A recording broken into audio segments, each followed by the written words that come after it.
In terms of human development, the importance of early childhood education can't be overstated.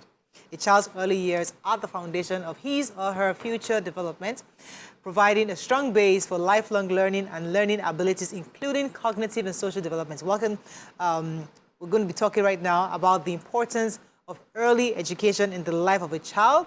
We're speaking to us right now is a business expert columnist and speaker, Caroline Popoola. Welcome to the show, madam. Thank you so much. Thank you so much for having me. It's lovely to be here. I can't Yeah. see you guys though. But it's fine. Great. Um, oh, Fantastic. So, thank you so much for thank you so much for having me. well, I wish I could see you guys, but we last can. year I came on. I saw you guys when I came to the studio and I took pictures with you guys and I'm like, yes, I can't wait to come back here. Look at it. So thank you. Thank Oh, you we're so glad to much. have you back. All right, so let's talk about early childhood education.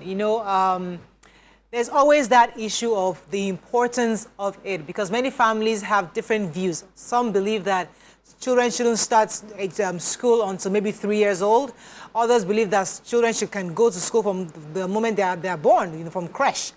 So there's always that conversation of when is the best time. What in your work with early childhood development, could you give us an idea of the best time to start childhood education? Every family is different. Thank you so much. That's a lovely question. Family is different.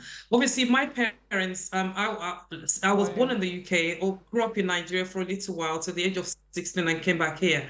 And I guess the culture, if we're taking the culture into account, the culture we have in Africa, obviously it takes a village to raise a child, and that's brilliant. However, I would say. But here in the UK, obviously, depending on if in the past, when we were younger, parents, you have one income family, they're fine to look after themselves. So that means mom can look after the children whilst dad goes to work. But obviously, we know what the economy has become now. Both families have to go to work, which means the children have to go to a space like a creche, a nursery, preschool, or whatever it is. So they start here from the age of 3 months. We have parents that will start exactly dead on 3 months. And if you allow them, they start later, earlier, if possible. But the most important thing is the fact that it's so crucial for a child's development, regardless of what age they start. This is what forms the adult. It's what they've done. I mean, research has shown that what we've done to a child between the 3 months or 5 months or whatever to age 5 is what forms the adult. The emotional intelligence, the social intelligence, and so on. It's really important. I listened to the conversation you had just now with the gentleman. When we talk about, obviously, men cry or don't cry, or you can have where parents decide you want girls to play with dolls and boys to play with cars. This is where there's that collaboration of girls doing what boys can do, and we don't feel there's no gender biasness, and you feel like, oh, you can do better, or somebody else is better than you, and you feel inferior or someone superior. These are the things school do. These are the things parents do. These are the things we need the community, the government to know and to help us bring the children up together. Right. So early years, definitely, there's no set age. However, it's important that before the age of 5, whatever you put into that child is what really brings out that adulthood. What would you say this childhood education should look like? Because for some of us, we see some really young children, barely, in their toddler years, being asked to recite some, figures.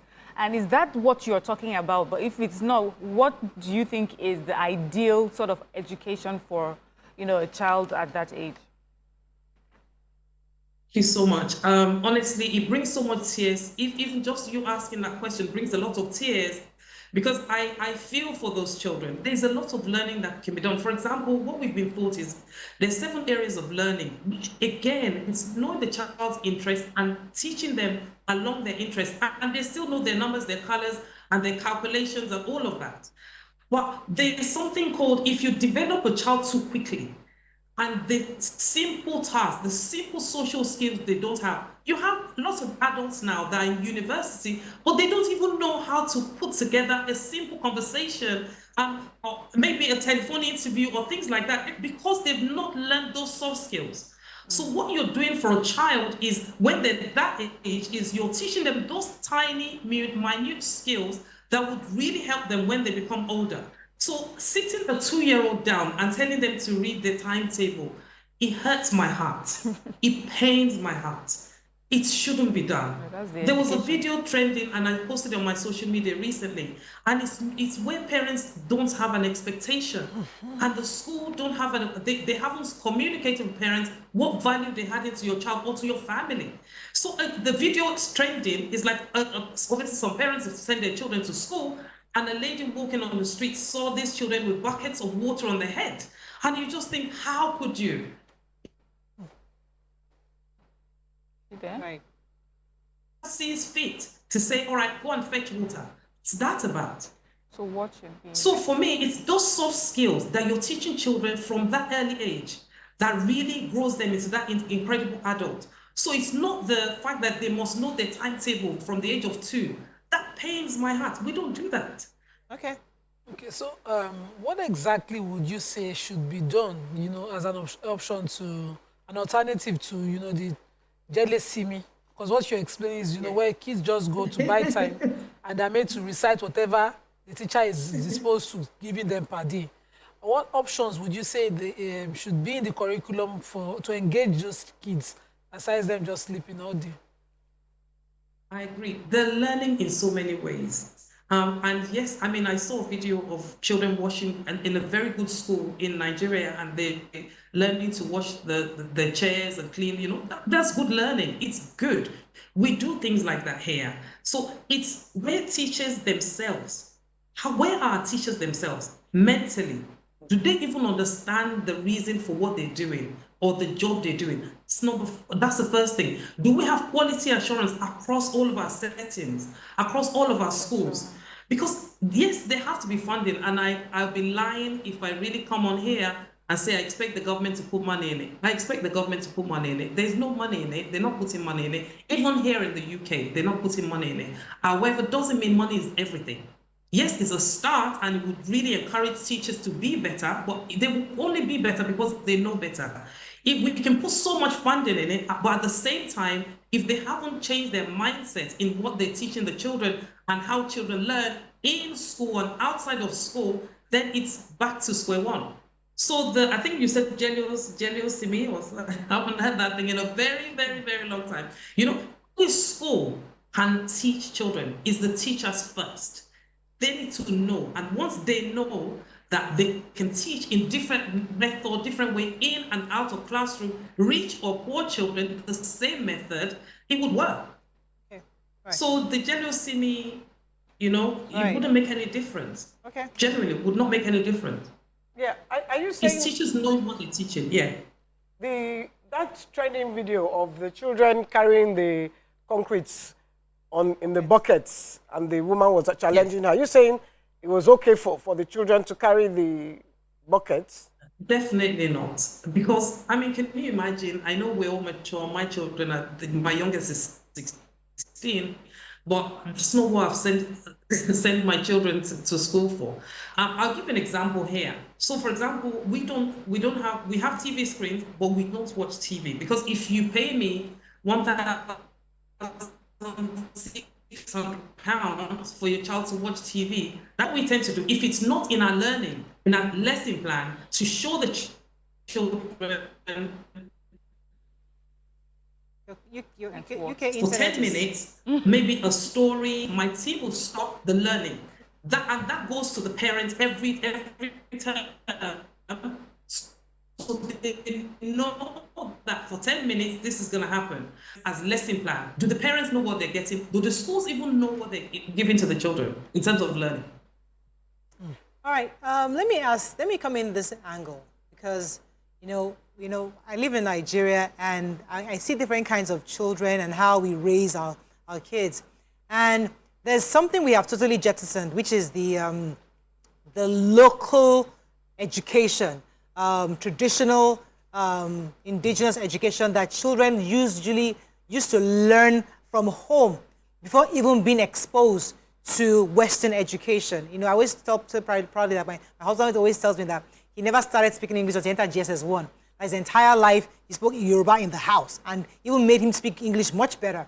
And even we've seen kids where they don't even start school because they want them to get the local training. In your view, as a child expert, child education, would you prefer a situation where, in Africa especially, we come back to that indigenous learning for children before they go into exposed to Western education? Because sometimes when we grow up as adults, we lose identity. We don't really know who we are. All we know is foreign. So do you think if we want to fix Africa or help Nigeria, it could be better for us to begin to reconsider that mode of education? Do you think? Yeah. See, if I had my way and if I was ever asked to change policy, I would actually incorporate our local with the foreign. I would incorporate that nicely, because if you think I'm praying, I hope I haven't turned out too badly, because I was raised with that moral, that culture. And at the same time, I came and know better and did better. So I would definitely, if I had the chance to change the curriculum, I would incorporate and marry both. Definitely, there's a place for where our culture and our indigenous learning stand. Definitely, I agree with you 101%. I wouldn't, because even in the UK, we have Christian schools that literally all talk about Christian values. We have Muslim schools that all they do is talk about Muslim values. However, they incorporate the learning into these practices. And that's what we need to do. Right. We can have our culture and have our way of doing things, our Yorubas and stuff, and still incorporate early learning or early development into all of those curriculums. And it is possible. I would never say we should do away with one and take one. Never say that. There's a place for both of it, and it can be married together nicely. All right. Okay, so for me, beyond like cultural or religious, influences, there's something that's always bothered me. Like when we were growing up, you would wake up in the morning, you would do your chores, you have things to do, and then you go to school. Now our children are woken up early to brush their teeth, have a bath, and rush off to school to learn the books. So, if education is about learning life skills, what are we not doing it wrong now? They spend so many hours in traffic just to get to school to read the books. So it's about learning life skills. But again, when you go to these schools, what are the learning that they're teaching the children? Because again, when they go to the schools, they're meant to have these life skills as well. So for example, we have children brushing their teeth at school. We have them washing at school. So you teach them, it's all part of learning. It's all part of the social development stage of the children, the emotional learning. That's all part of it. So definitely it can be incorporated. And it's where the parents are then saying to the teachers are saying to the parents, this is what we're going to be teaching. This is what they're going to get out of it. What's the outcome? We should always think about what the outcome is. The outcome is we want to raise good children that understand cleanliness and all of that. So I hear you loud and clear that they rush them to school. But again, when they get back, parents should not just leave them. Parents should also take on board that, okay, we've done some learning in school. Let's do some learning at home, maybe doing our chores and things like that. Definitely. So what I hear my colleague ask is, what should the timing be like? My kids' school, when they are in their last class of nursery, I think nursery final class, they're meant to bring not the complete pair, one sock to school that is dirty. And that whole day is class day. My son said, today we were learning how to wash socks. It didn't make sense, that, the only thing they do that day is wash their socks. So the school will provide a bowl for each child, socks, and they'll wash it. There's another day they bring a brand of toothpaste to school, and all they do at that last class is brush their teeth. Anytime, because we brush, and you see, and you insist that, this one keeps the plaque away, and they just keep repeating it in my ear. What exactly is the best stage for a child? What age? What class? Do they inculcate this into learning at school for them? They can start at any age, because with every age group, they have their learning skills and what they should learn at any age. And every child is different. You understand? Every child is an individual. as well. So what your first child would learn at maybe 6 months, your other child may learn at 4 months because they learn because they've watched somebody else do it. So again, but there's no set age of when they have to learn certain things. Well, the most important thing is that they actually have those skills. That's the most important. Can you hear me? Yeah. We know the UK internet is not very effective. What's your take on Or we are homeschooling? managing. Sorry? Your take on homeschooling? Yes. Oh, it's brilliant. Whilst I didn't have any of my children schooled at home, obviously due to work pressure, but if you have the time for it, but the best part is the fact that it still needs to be monitored. Yes. So it's not just parents putting a book in front of a child and letting them get on with it. It still has to be monitored. And that's where quality assurance comes into play. Regardless of what educational system we have in place, whether we're using our local system or we're using the foreign curriculum, we need to have quality so that we're adhering to the learning and the children are meeting the milestones that are set for them at the different age stages that they're in. So definitely, there has to be quality assurance involved. And this is where the government comes in. So what would you say the milestones should be? I'd like, just because we have viewers watching, what would be the milestones? How can a parent measure that your child is doing well?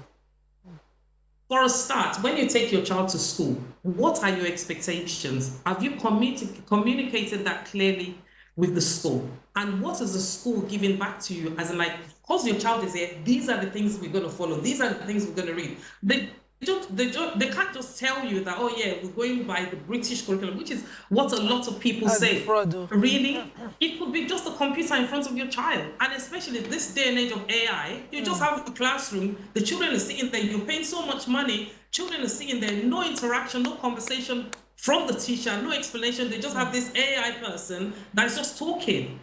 Where is that human interaction? Where is that the fact that the child needs to feel?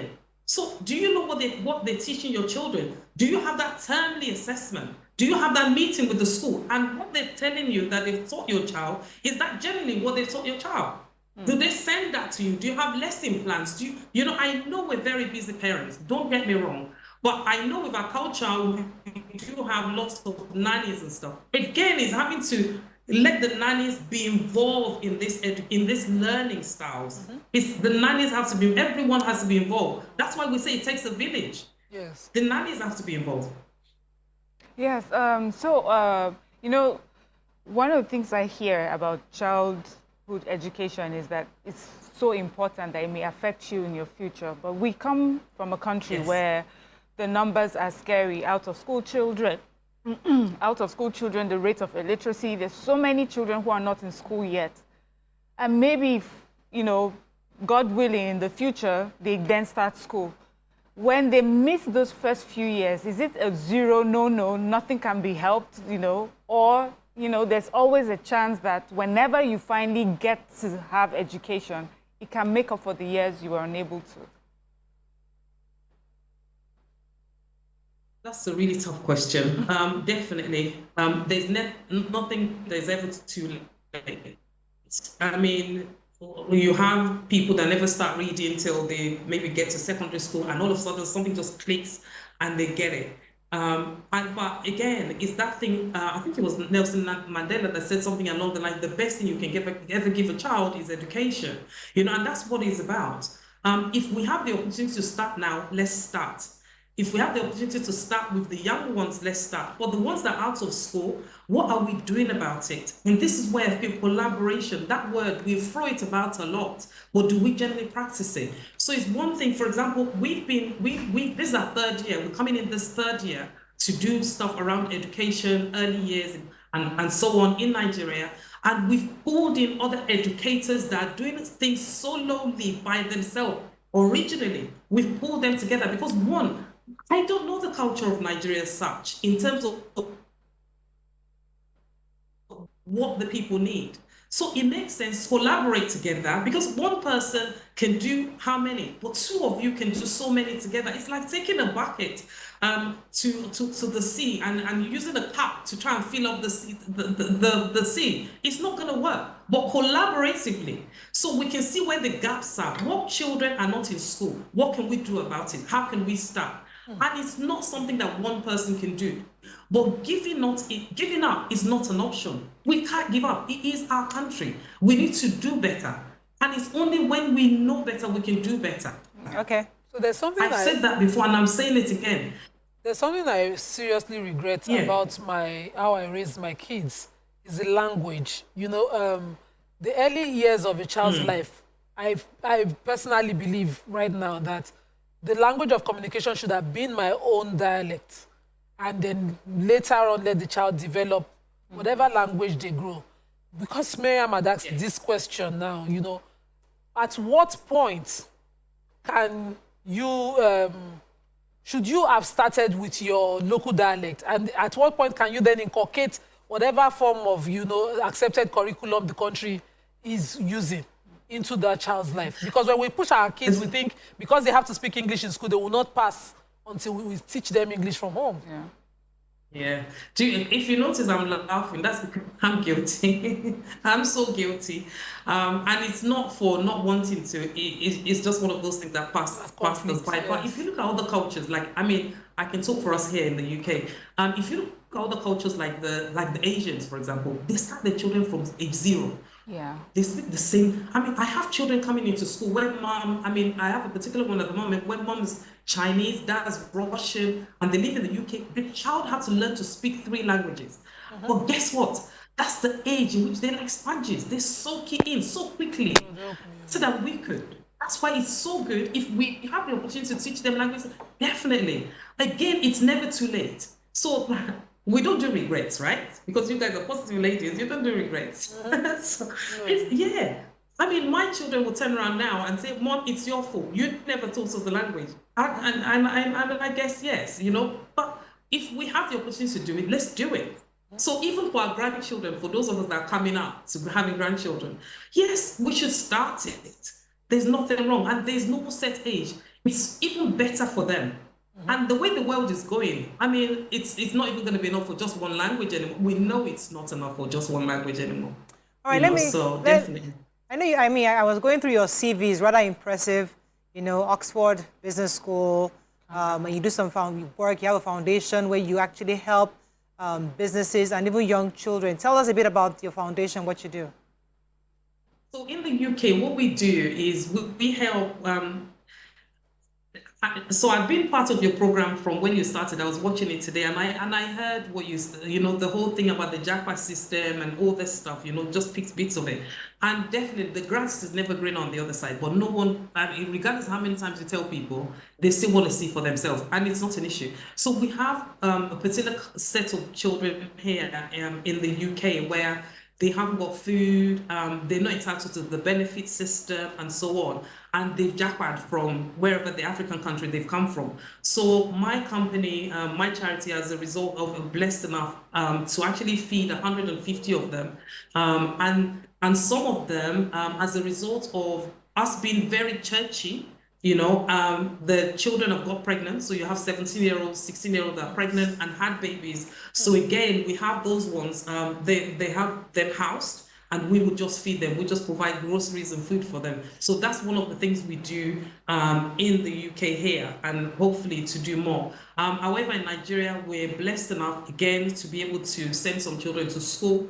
And we don't just do the 1 year, we actually carry them along. So we've done the same children for 3 years and added more children every year we come back to Nigeria. So we're pushing them along from nursery all the way to primary 6. And if God blessed us enough, as far as the education can go, as far as they want to go. So that's what we're doing at the moment. But again, it's knowing it's nobody's fault. No child ever decides, I want to be born into Caroline's home in the UK, or I want to go to Tosin's home in Nigeria. No child decides that. They don't have that choice.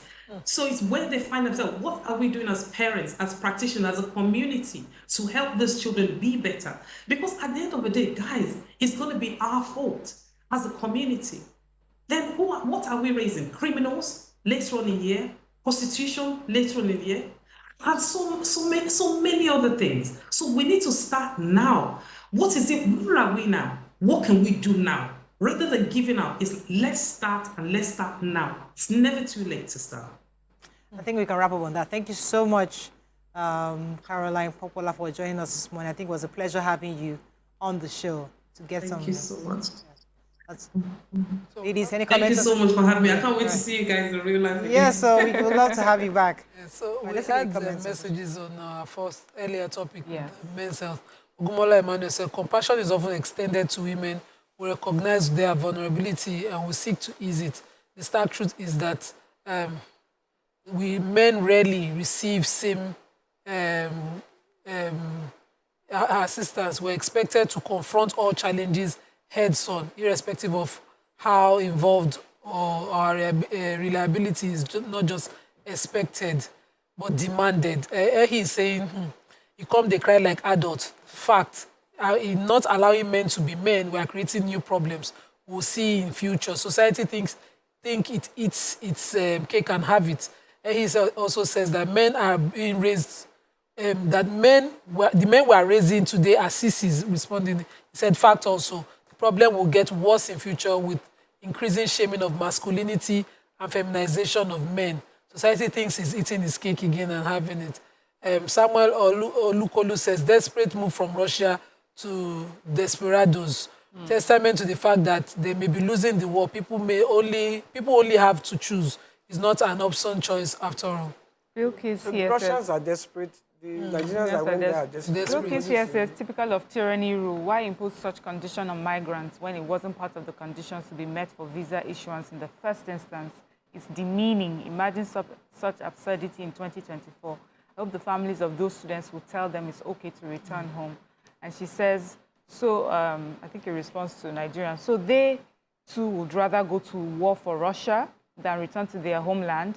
If that's the case, it goes to show even they don't value their lives. And let's not even attach economic poverty to this. That's poverty of the mind. Sandra M says, have you considered escape to help solve mental health issues? Examples like playing chess, snooker, karaoke, other things to help men ease. I think that's all we can take on today's show. I really, really believe that the men's mental health topic is something that we need to visit again sometime in future, because I would like to have some men join the show just to hear them. It's a little bit, if we had our audience back, we have an audience full of men, just to hear from them, because sometimes we don't give men enough platforms to express themselves. So we should plan a show where we have more men talk and express themselves. Yes, I hear you about not giving. What men are on the show, they're talking political issues. It's mostly political, but it's their own personal. Yeah. You know, like we have these we women. We talk about our. Let's have some men. Maybe nice. Well, are men willing, and would they be vulnerable? Well, we had a few of them. That's all we can take on today's show. Hope you learned a few things as we have. Have a great day. We'll see you tomorrow. Bye for now.